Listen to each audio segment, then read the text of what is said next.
Vamos meditar na palavra de Deus e a gente vai iniciar sem ler o texto bíblico, né? Hoje vai ser um pouquinho diferente a palavra, mas creio que vai abençoar a sua vida, tá? Vamos orar, feche seus olhos. Senhor Deus, nós te louvamos, te adoramos. O Senhor tem feito maravilhas no nosso meio, ó Deus. Esse dia tem sido um dia tão especial para a nossa igreja. Eu peço que o Senhor nos abençoe através da Tua palavra, que ela nos revele a pessoa de Jesus Cristo, o Evangelho que salva, que liberta, e que nós sejamos abençoados, livres do mal, do pecado, ó Deus, e possamos agora andar em novidade de vida na presença do Senhor. Que a Tua palavra seja semeada no nosso coração e nos abençoe. É o que eu te peço em nome de Jesus. Amém. Irmãos, essa semana foi uma semana complicada, né?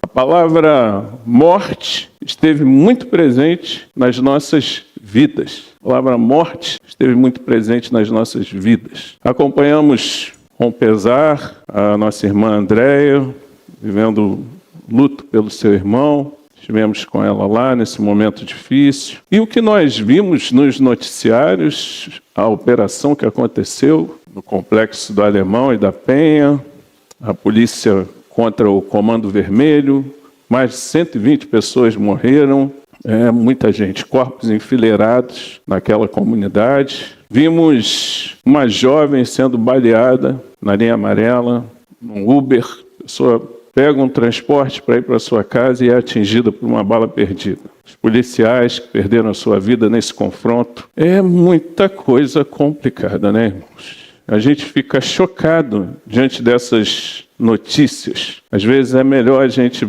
para ficar saudável mentalmente, desligar a televisão, porque é muita coisa braba acontecendo. Infelizmente, a violência virou algo normal na nossa cidade, a morte virou algo banal na vida do carioca e nas comunidades. E nós não sabemos se isso tem solução. E por onde que passa a solução? Os caminhos também não são fáceis. Muita gente chorando, muita dor, muita angústia, muito medo. Mulheres que perderam seus filhos, que estavam envolvidos com o tráfico de drogas, e choraram a perda dos seus filhos. Qual a mãe que não chora pela perda do seu filho? As esposas que perderam os policiais, né? E a gente, no meio disso tudo, tentando chegar em casa, os trabalhadores tentando chegar no trabalho ou chegar em casa, crianças no meio da rua e suspende aula, os políticos que não se entendem.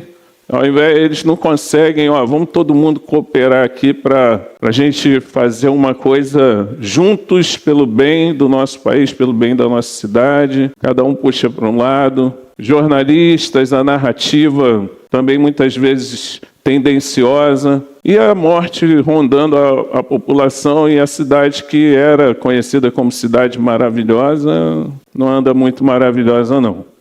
Hoje é o dia de finados. No calendário, na tradição católica, é um dia para lembrar dos mortos. O dia de ontem, dia 1º de novembro, foi o dia de Todos os Santos. E o dia 31 de outubro, sexta-feira, foi o Halloween. Que não é essas três datas juntas? Não é muito tão tradicional no Brasil quanto é nos Estados Unidos, por exemplo, o Halloween, mas já tem sido bem divulgado no Brasil também. Mas para eles lá é como se fosse o carnaval para a gente aqui, né? As pessoas se fantasiam, as crianças na rua e pedem doce de porta em porta, e tem as festas, a fantasia e tudo mais. Essas datas estão, de alguma forma, interligadas. Porque a palavra Halloween, ela vem de All Hallows Eve, que significa Vigília de Todos os Santos. Então, era uma celebração que acontecia no dia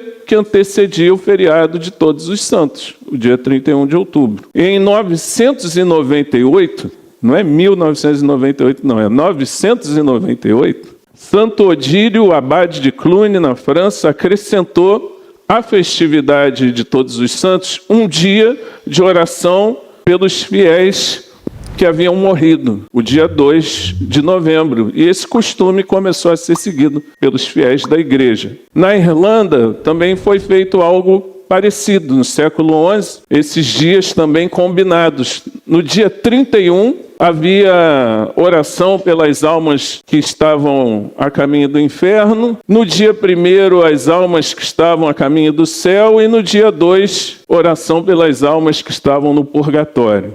Essa é uma doutrina católica. E hoje a gente tem, hoje passei em frente ao cemitério de Inhaúma e tinha muita gente lá no cemitério de Inhaúma, Quanto ao Halloween, a nossa igreja está ensinando nossas crianças do significado dessa festa e por que elas não devem comemorar essa festa. Graças a Deus pela escola bíblica infantil, A igreja protestante celebra o dia 31 de outubro, mas por um motivo muito mais nobre. Foi o dia em que Lutero publicou aquelas 95 teses que deram início à Reforma Protestante. Então, o dia 31 de outubro é muito importante para a gente por conta disso.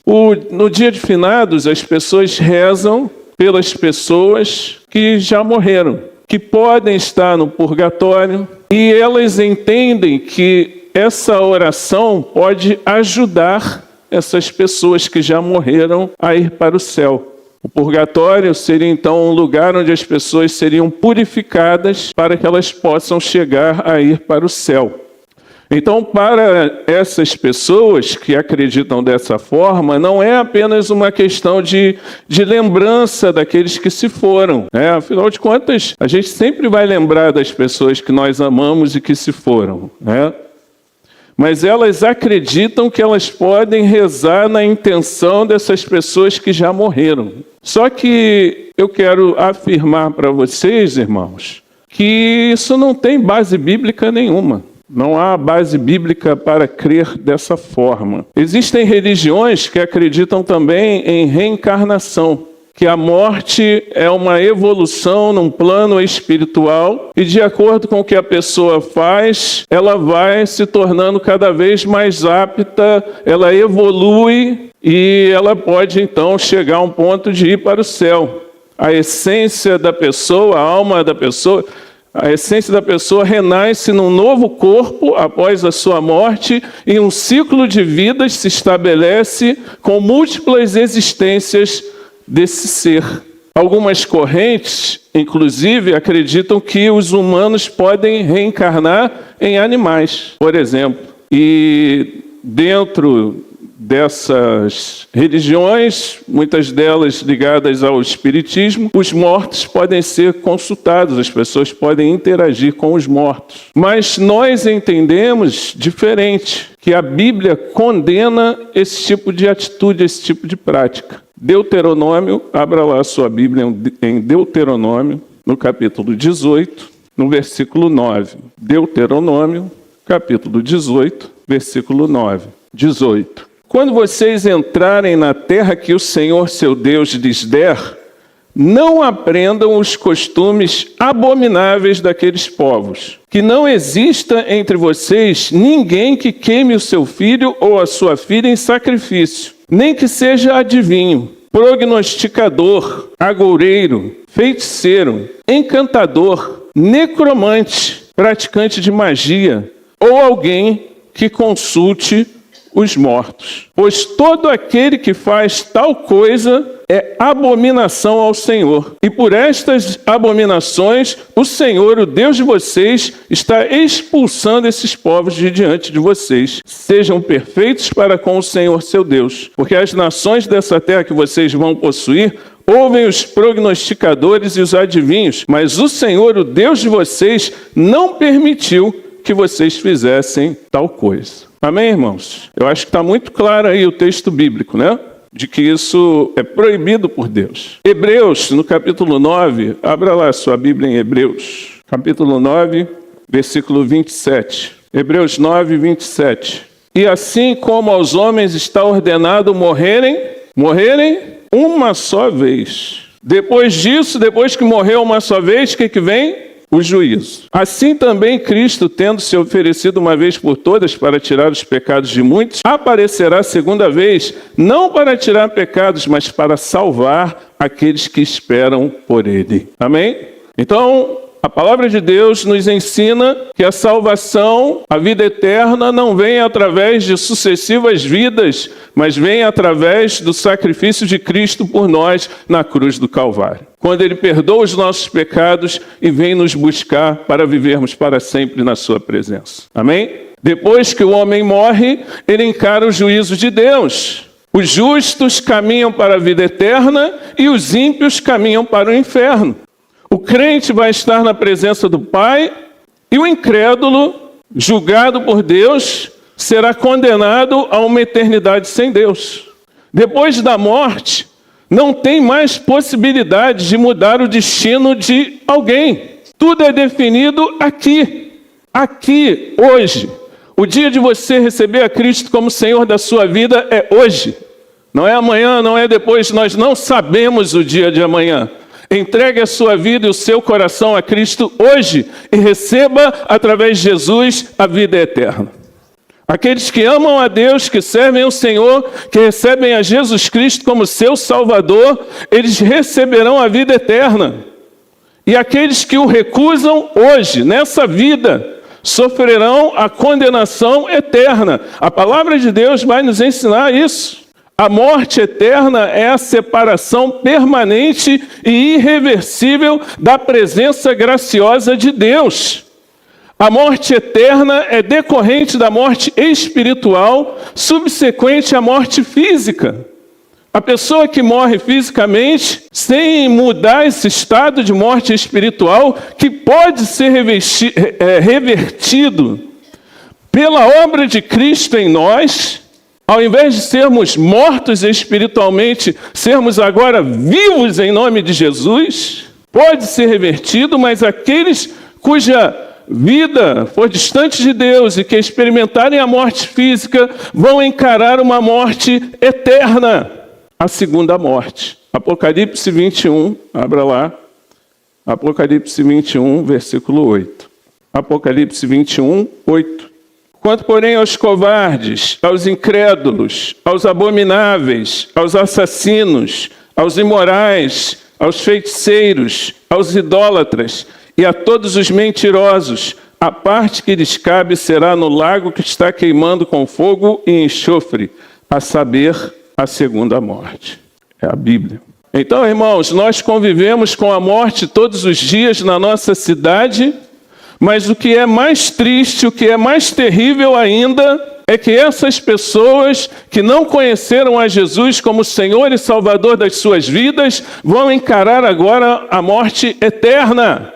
E nós precisamos despertar para isso. Tanto despertar com relação à nossa vida, como despertarmos para a necessidade de pregarmos o Evangelho de Jesus para que pessoas sejam salvas. Onde estão os finados? Onde estão aqueles que já se foram? Imediatamente após a morte, as almas dos homens voltam a Deus.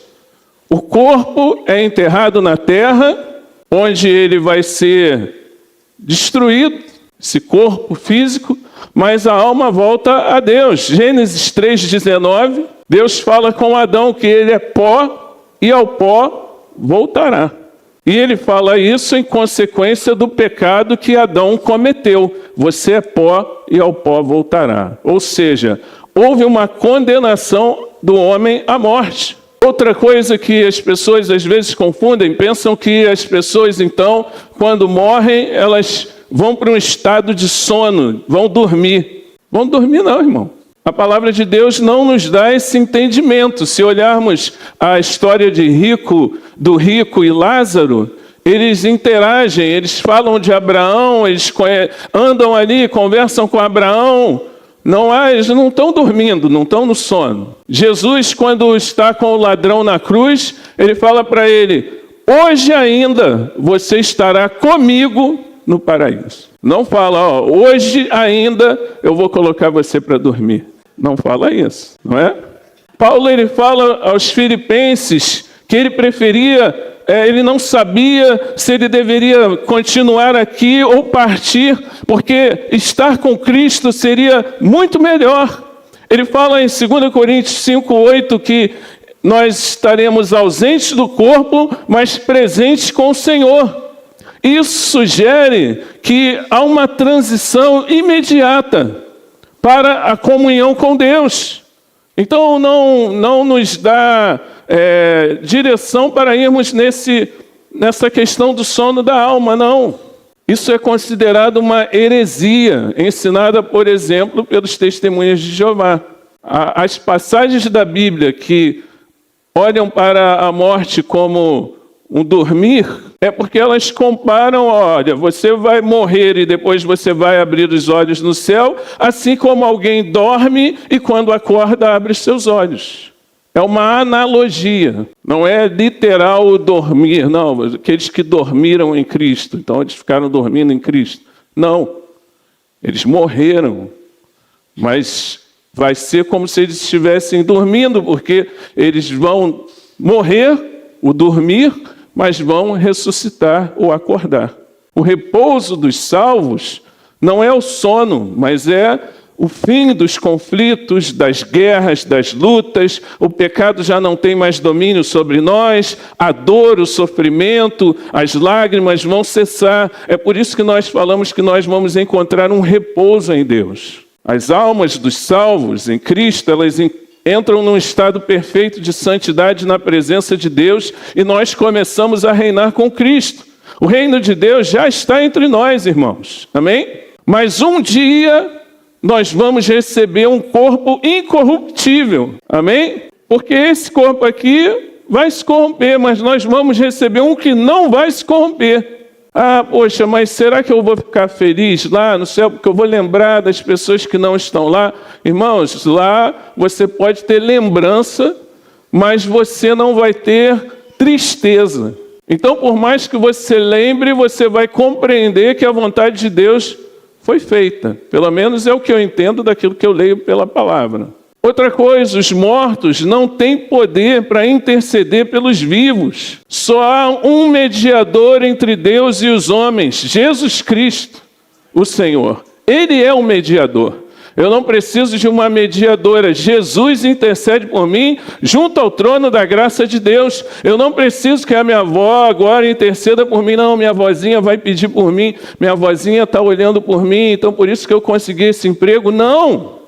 Minha avózinha agora, eu creio que ela está lá dançando na presença do Senhor. Entendeu? Até o dia que ela vai receber um corpo de glória.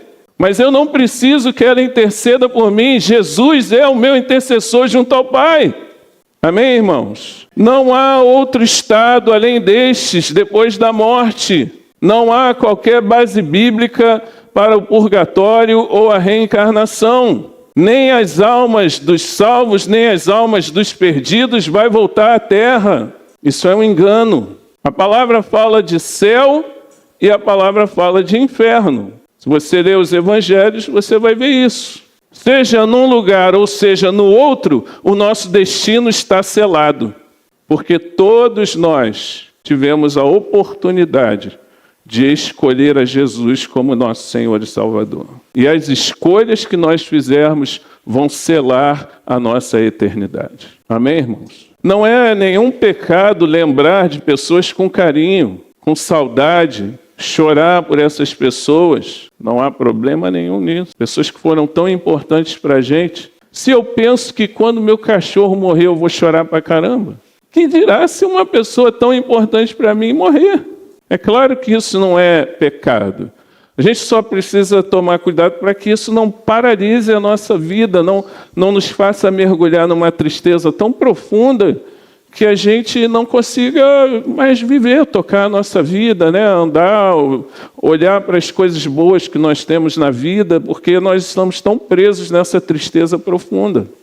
A gente precisa tomar cuidado com isso. Quando eu faço um sepultamento, eu não oro pela pessoa que morreu. Não adianta falar, pastor, ora por ele, porque para que ele encontre o céu. Não vou orar.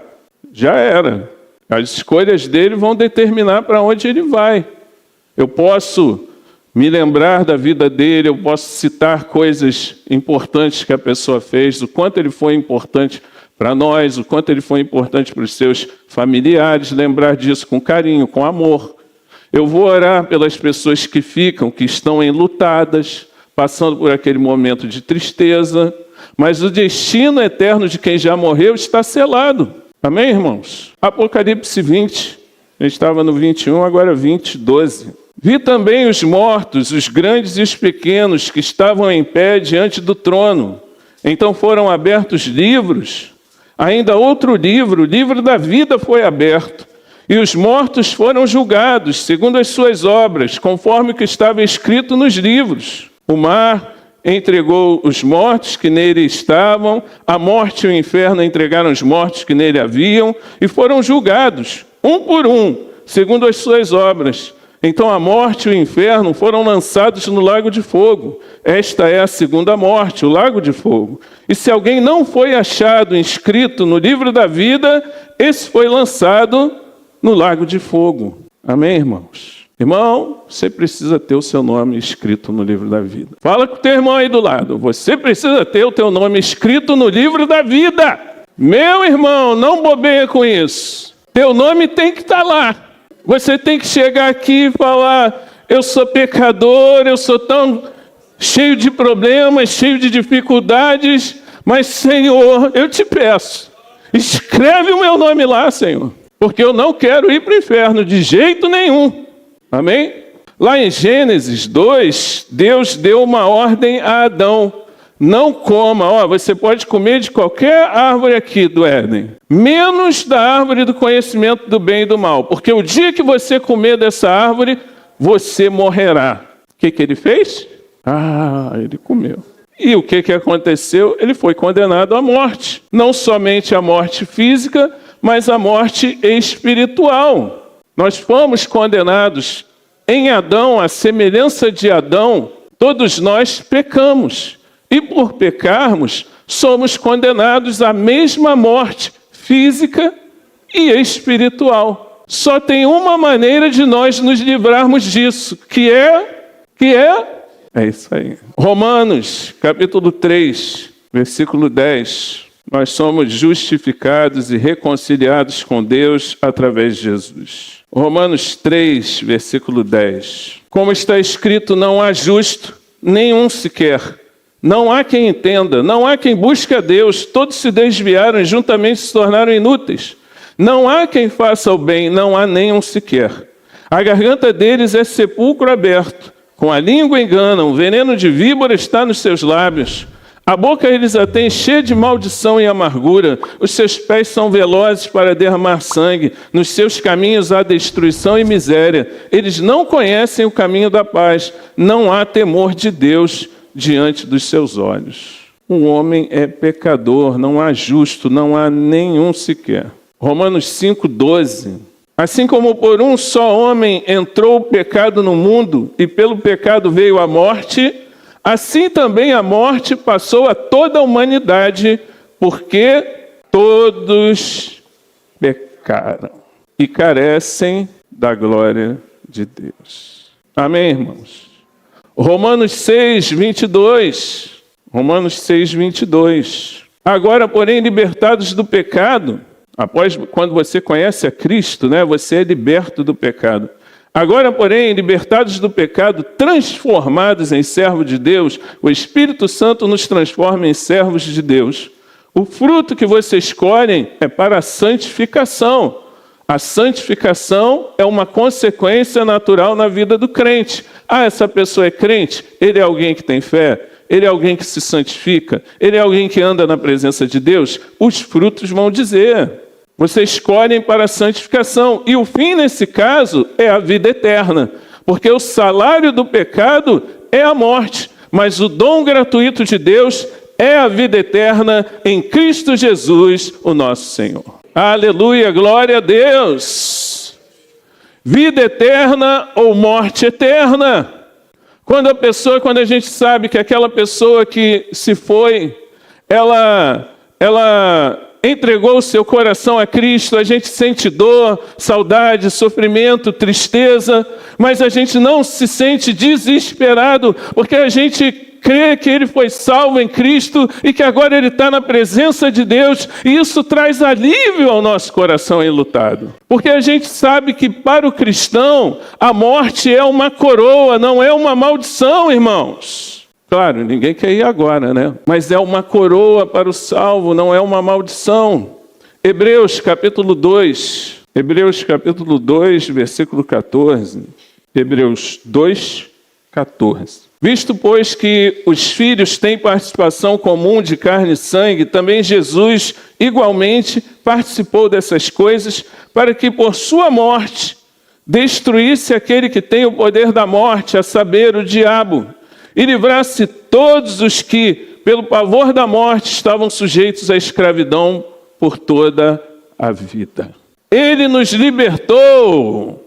Ele destruiu o poder do diabo sobre as nossas vidas, a escravidão do pecado, o pavor da morte. Agora nós podemos viver em novidade de vida e esperar esse dia com paciência e com esperança, com fé, confiando em Deus. Por causa do pecado, nós estávamos condenados à morte eterna, física, espiritual. Mas com Jesus, nós temos acesso à vida eterna. E a morte física não é mais o fim de todas as coisas. Porque apesar de nós morrermos fisicamente, nós vamos viver eternamente na presença de Deus. Essa é a confiança do povo de Deus. A morte eterna afasta o homem completamente da presença de Deus. A vida eterna aproxima o homem completamente da presença de Deus. Faça a escolha, faça a sua escolha. Jesus é o caminho, a verdade e a vida. Ninguém chega ao Pai se não for através dele. Entregue a sua vida a Jesus. Passe pelo batismo nas águas. Viva uma vida de santidade. Faça parte da igreja que é o corpo de Cristo e você será salvo. Filipenses 1, versículo 20. Filipenses 1, versículo 20. Minha ardente expectativa e esperança é que em nada serei envergonhado, mas que com toda a ousadia, como sempre, também agora, Cristo será engrandecido no meu corpo, quer pela vida, quer pela morte. Porque para mim o viver é Cristo e o morrer é lucro. Entretanto, se eu continuar vivendo, poderei ainda fazer algum trabalho frutífero. Assim não sei o que devo fazer, o que devo escolher.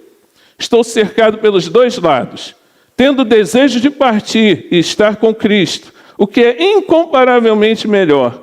Mas por causa de vocês, é mais necessário que eu continue a viver. Olha só a mentalidade de Paulo. Eu não sei, cara, o que eu faço? Se eu fico vivo ou se eu morro? Paulo é Paulo, né, gente? Mas ele eu quero glorificar a Cristo.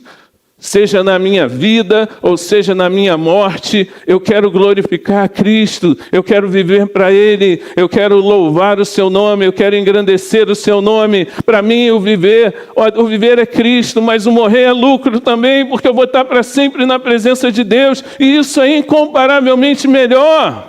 Você precisa ter essa perspectiva. Não, eu vou para a igreja porque ir para o céu é incomparavelmente melhor com qualquer outra coisa. Tomar cerveja, ir para a balada, andar com os amigos, nada se compara à alegria de estar em Cristo Jesus, o nosso Senhor, de estar vivo de verdade. Tem pessoas que pensam que estão vivas, mas na verdade elas estão mortas. Tem pessoas que pensam que são livres, mas na verdade elas são escravas. Abra os seus olhos e venha para Cristo, meu irmão. 1 Coríntios, a gente caminhando para o fim. 1 Coríntios 15. 1 Coríntios 15, versículo 20. Mas de fato, Cristo ressuscitou dentre os mortos, sendo Ele as primícias dos que dormem.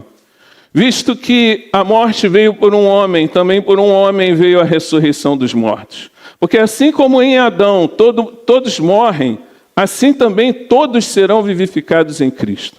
Cada um, porém, na sua ordem. Cristo as primícias, depois dos que são de Cristo na sua vinda. E então virá o fim, quando ele entregar o reino ao Deus e Pai, quando houver destruído todo o principado, bem como toda a potestade e poder, porque é necessário que ele reine até que tenha posto todos os inimigos debaixo dos seus pés. O último inimigo a ser destruído é a morte, porque ele sujeitou todas as coisas debaixo dos seus pés. E quando diz que todas as coisas lhe estão sujeitas, certamente exclui aquele que tudo lhe sujeitou. Quando, porém, todas as coisas lhe estiverem sujeitas, então o próprio Filho também se sujeitará àquele que todas as coisas lhe sujeitou, para que Deus seja tudo em todos. Paulo vai reafirmar no capítulo 15 que a salvação vem através do Evangelho. O Evangelho que diz que Cristo morreu pelos nossos pecados, ressuscitou ao terceiro dia, foi visto por muitas pessoas, ascendeu ao céu e está agora na glória de Deus, no trono de justiça, reinando em glória e majestade. Agora, o que essa verdade significa para você? Jesus é apenas um personagem da história, Jesus é apenas um mártir que morreu por uma causa, ele é um grande profeta, ou ele é o caminho na sua vida para a salvação? Porque lá no céu, no meu processo, estava escrito pecador, mas Jesus veio e riscou a cédula que era contra mim e cravou ela na cruz. Despojou os principados e potestades e os expôs publicamente e deles triunfou na cruz do Calvário. Aleluia! Naquela época muitos afirmavam que não existe ressurreição, não existia a ressurreição dos mortos, porque dentro da cultura grega não se acreditava na ressurreição dos mortos. Mas Paulo então vai mostrar a eles que há toda uma lógica nas coisas que são feitas por Deus e porque Deus faz dessa maneira. E Paulo fala, olha, se não existe ressurreição, então a nossa esperança em Cristo não serve de nada. Se a nossa esperança em Cristo é só... Por que você vem à igreja? Ah, não, eu venho à igreja porque Deus me abençoa, porque eu preciso de um carro novo. Eu venho para a igreja porque eu preciso de saúde. Se a nossa esperança em Cristo se limita apenas a essa vida, nós somos os mais infelizes dos homens. Nós estamos vendo 2000 anos de mentira. Um monte de prédio erguido, onde as pessoas entram para serem enganadas. A Bíblia é uma fábula. Jesus é apenas um profeta. Não, irmão, Jesus reina. Ele está colocando todos os seus inimigos debaixo dos seus pés, destruindo todo o principado e potestade. E o último inimigo que ele vai destruir é a morte. Um dia não haverá mais morte e nós estaremos vivos para sempre na presença de Deus. Glória a Deus. Essa é a expectativa do povo de Deus. Por isso que nós encaramos a morte de uma maneira diferente. Não estou falando que eu não vou ter medo, estou passando por uma doença. Não, estou bem aqui, estou tranquilão. Não, não é isso, meu irmão. A gente vai passar chorando, a gente vai passar lutando, a gente vai, quando a fé falha, a gente vai reclamar, a gente vai falar que Deus não gosta da gente, por que Deus está fazendo isso comigo? Eu fui tão fiel, eu fiz tantas coisas boas, por que Ele está fazendo isso comigo? Porque a gente é carne, a gente é humano, a gente fraqueja.